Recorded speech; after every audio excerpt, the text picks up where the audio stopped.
Hey everyone, welcome to Lesson 9 on the time value of money.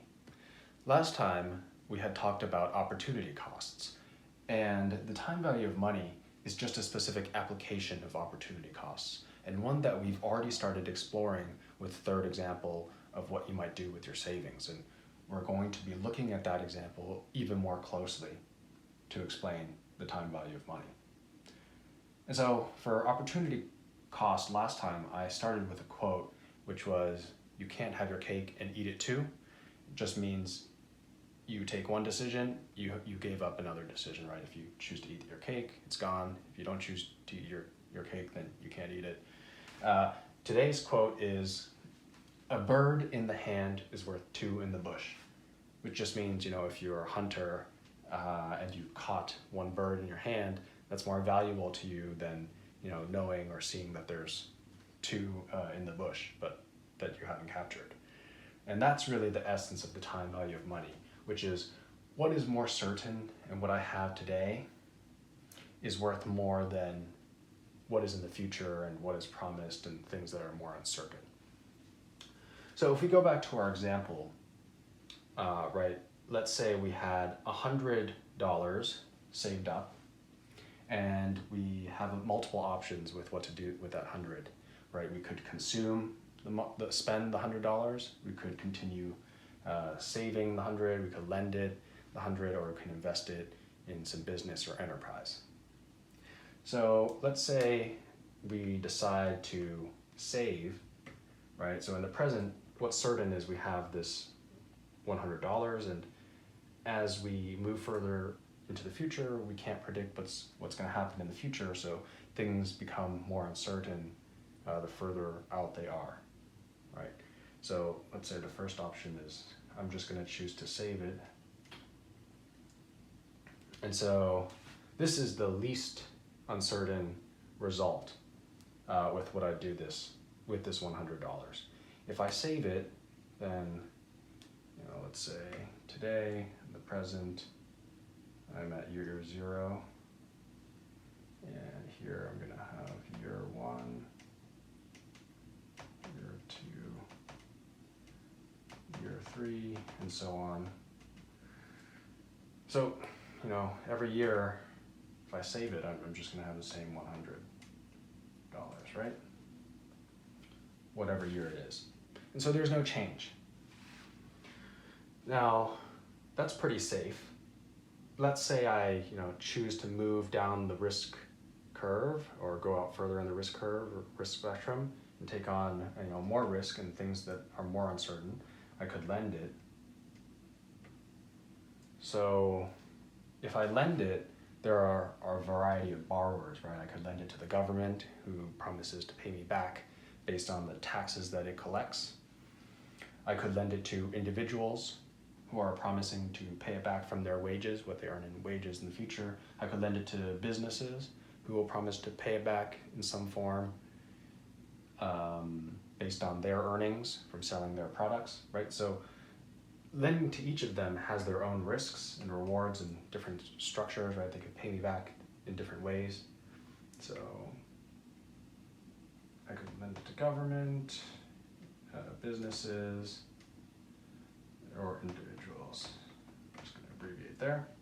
But here's where the opportunity cost comes in. For each segment, there are different governments I could lend to, state governments in the US. There are different types of businesses, some larger, some smaller, each with their own risk, right? So, and then individuals as well. Different individuals have different risks. And so I want to consider what someone comparable in each risk segment I lend to is going to pay me. And then, the last option for this $100 is I could invest it. So that just means, take ownership. Instead of lending, I'm just going to take ownership in some business. So I'm going to form an enterprise, and there are different, risk spectrum here as well. And the principle here is that if I have $100 and I know I'm going to have $100 a year, 2 years, 3 years from now, why would I ever lend it or invest it? And as we talked about in lending, the borrowers here are making me a trade. So they're trading for the current $100 I have saved up. They want to use that and take advantage of it, for their own purposes, maybe to buy machinery and be more productive. They want to trade it for promises of the future. But they can't just promise me $100 to pay it back, because they're more risky. It's more uncertain that they'll be able to pay me back. And I'm not really willing to take that risk. I have this bird in the hand. I have my $100 today. They got to give me something more than $100. Otherwise, I would just save it on my own and get the same thing, right? So they have to compensate me for their level of risk. And the riskier the borrower, the more they have to compensate me. So maybe it comes out to something like 105, right? As a market, because as I described in lending is a trade. And so you're trading today's present value for a future value, a future promise, right? That is what the interest is. But I'm not the only one lending. There are also other lenders, and so this interest rate is going to be set by the market based on people available to lend and people that are borrowers, right? Because I can't jack up the interest too much, otherwise it'll attract many, many other lenders who want to get that promise of future cash flows. And once the availability of the money goes up, people will be willing to lend it, and that rate will go down. So it's a market, and there's going to be a market equilibrium competitively set.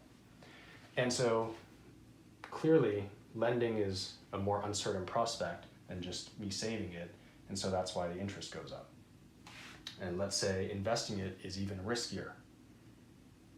Right, that's a riskier proposition, because if I lose it, I've lost all my $100. It's riskier, to own a business, which is less predictable in its earnings stream and promises of cash than a borrower usually. And then as the promises go further out into the future, the risks increase, right? If somebody makes a promise to pay me the 105 3 years from now, that's much less certain than promising $105 1 year from now. So that means as a lender, I need more interest as time goes on, right? So let's say, it's around 5% interest still. So maybe I need $110. And in year 3, I need $115. And similarly for a business, maybe it's 10% interest every year. I want, let's just make it simple without compounding. But it's something like this, right? So we've established now a connection between the present $100 I have today and what promises people in the market will make to me based on their risk. So if you're a riskier borrower, you got to promise me more money. And if you want to use the money for more time, you have to promise me more money back. Right? So we've established a sort of connection here between the $100 and what people are in the market are willing to pay me back in the future for that. So there's a sort of connection. And there's this present value is connected to the future value of those promised cash flows for my cash flow today. And when I go forward, just some terminology, it's called compounding.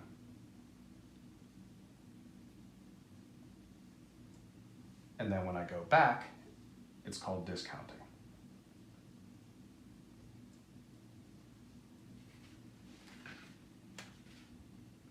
Right, so compounding means I have $100 to lend based on compound interest that I earned from various borrowers, 5% each year.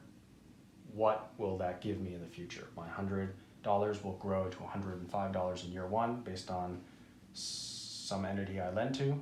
It's going to turn into $110 the next year if I keep lending to that borrower, and $115 and so on. And then if I invest it, it's going to be $110, $120, $130. And also, if somebody promises me $120 in the future, I just discount that back. I say every year I'm going to earn 10, so that's equivalent to $110 in year one, and the $110 promise 1 year from now is the same thing as me having $100 in my pocket today, because it's, again, the linkage is the opportunity cost. If there's one business I invest in that's promising me 110, that means I haven't invested in another business that's also promising me 110. So I have a whole variety of businesses in this risk bucket that's offering me $10 more in cash a year from now. And so I just choose between one of them, and that's the opportunity cost. I've chosen one of them that's promising me more money, and that's equivalent to having 100 today, because I could grow it with any of those businesses at that rate. And so this is really the essence of finance, which is financing is just when entities, governments, businesses try to raise money for their use today, which they hope to earn more money in the future and pay you back. And it's all about what they're promising in the future for the money that they need today for their purposes. So whether that be they raising it through borrowing, or they raising it, or a business raising it through ownership, giving up ownership in return for some cash today that they can use. So that's really why these entities here want to use financing. And the purpose then is, now that we've established a connection between a future promise or future value, future market value, right, of what they promise to the present, we can compare apples to apples. So if somebody makes a promise in year 2 of 110, it's equivalent to someone making a promise of 130 in a business in year 3, because we just discounted back this for 2 years, and that's worth 100 today. We discount this 3 years, 1, 2, 3, that's also worth 100 today. So we can transform all these different future promises to their present value and compare them apples to apples, right? This is hard to compare different risks, different time periods of promises, but once you transform it based on the opportunity cost of the risk, opportunity cost, the risk, once you make it all apples to apples, you can easily compare what you want to do with your $100. So that's it for today on the time value of money, and I'll see you in the next lesson.